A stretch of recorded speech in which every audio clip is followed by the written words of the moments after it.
Hey there, Simmers. Welcome back to today's episode of Rebuilding Chestnut Ridge.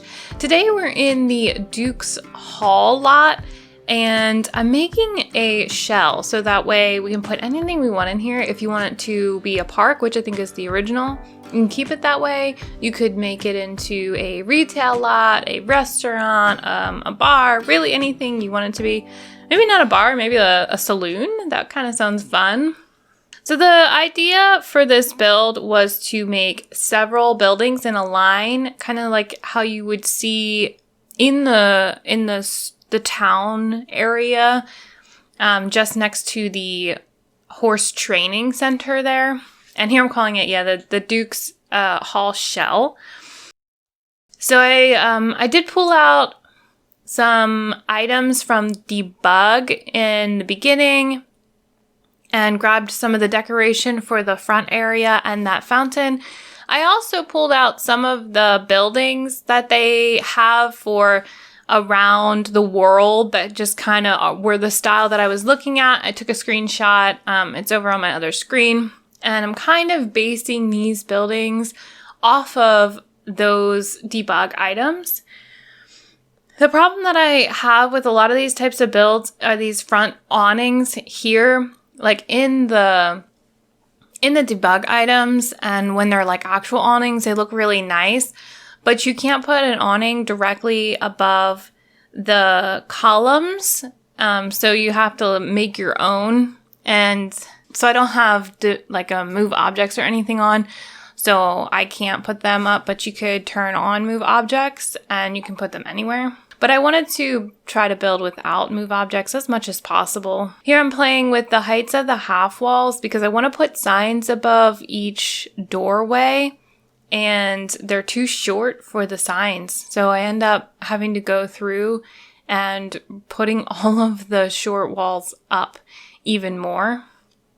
And you'll see that I put like little areas that are sunken down, and right now one has a fountain with the log benches, and the other one is just open. I'm not sure what to do with that yet, so I knew I wanted some sort of play in the foundation, so I just left it for now. I figured as I build, it'll just come to me, whatever I want to do. And then that little front area in the corner, which has a barrel and what looks like an old wishing well base, and then a nice little thing over top of it. It was just mainly for decoration. I wanted to build that nice roof that you'll see with some of them where it kind of is like the big peak in the middle and then the smaller ones on the outside. However, you see all of the cut-throughs from the roofs from the other pieces. And you can't really do much about that. It's just the mechanics of the game. So we just kind of get it as close as we can.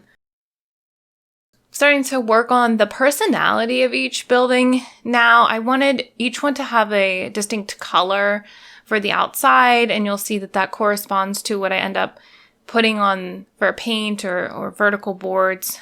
So we have a green theme, a yellow. I think there's like a dark blue, and then like the really dark browns.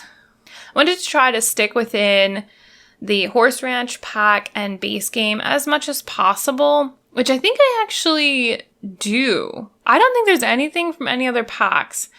If there is, it's probably something that won't affect it that much. I'm not sure if that sign is actually from base game or the Horse Ranch. So that sign might actually not be the little one that's like a triangle out there or a pyramid. I don't know. But everything else should be. So that way, if there's something that you bring in and you don't have it, it gets rid of something small. And it doesn't take away from the whole build. There was some trick to trying to get all the windows in. I wanted that door to be centrally located in that like longer building in the middle. And then I opened up all of the spaces. The idea is that you can have it open like I just show it, or you could put the walls back in and make 3 different spaces depending on what you wanted to do in this area. And then I saw as I was looking at the sample ones, there's horizontal boards on every like surface except for the front, which is vertical. And I thought that was kind of a nice detail. So I went ahead and tried to do that for these buildings. I love the red color. It sits so nicely next to the yellow, and then getting the dark blue in and the green. Like, I just think all of it looks really cute together. Like, these colors tend to work really well. I'm not, like, the windows in this pack don't do a lot for me. They're okay, but I like the windows I was putting in now that have, like, the black, like, little squares in them, but I wish they were larger. Like, I want them to be the taller version. Just getting some light in so you guys can see when you're building. Getting ceilings in before I forget, because I'm terrible at remembering to do ceilings. Getting just a little perspective look on it. Trying to figure out the floor area here. I like the darker, but for me, I'm like, oh, well, if it's out in the sun, it's going to be all warm all day. But that's not a problem that Sims have. It's just like a me problem. So I was like, yeah, it's fine. Like, it's better to make it look nice with the dark. And then I always think about, what is this place going to look like in the dark? So can we get a couple of lights outside? Like, I still want this to be a very inviting place. Oh yeah, and then I moved the walls down to make the windows and the door a little bit more snug up to the roofs above them. I like that effect rather than having it all spaced out. I decided to do those nice bricks outside. I really love that texture. And also I figured if you're in that space, like especially the one with the fountain, it'd be nice to sort of have that like water being able to go through that brick. Again, I know that this is something that is not in the game, but that's what I think about when I'm building in real life in the architecture firm I work in. So I love that. Some outdoor lights. I wasn't huge into those lights. They were fine. Their style is fine, but the placement I didn't think was great. So I did move them out, added some planters, got the horse in for the statue. I figured that would be a cool place for that. I'm now using a lot of kind of debug items, sending them around. They're all free. So I think those were free. Maybe those aren't. I couldn't tell. Video's going too fast as I'm playing it back.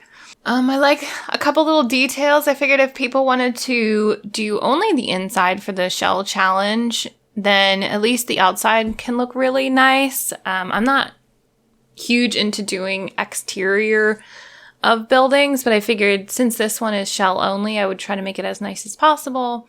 Got some green in there. I kind of like the idea of having this like sunken green fountain area. I don't know. I just think it's really awesome.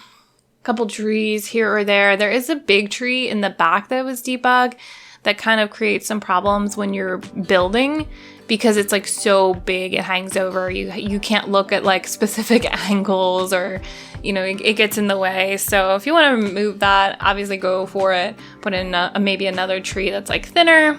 But here we're winding down now, getting in the last couple of flowers and colors and seeing what else I can make it look nice. I didn't want to put in too many things either. I think this should be a very simple build from the beginning, just to help with people's computers and for the fastness of the game in general. If you do grab this lot from the gallery and you rebuild the inside or even the outside and just use it as a regular shell challenge, let me know by using the hashtag DukesHallShell, and I would love to see your creations. But that's it for now, so thank you for joining me, and I will see you again soon. Bye!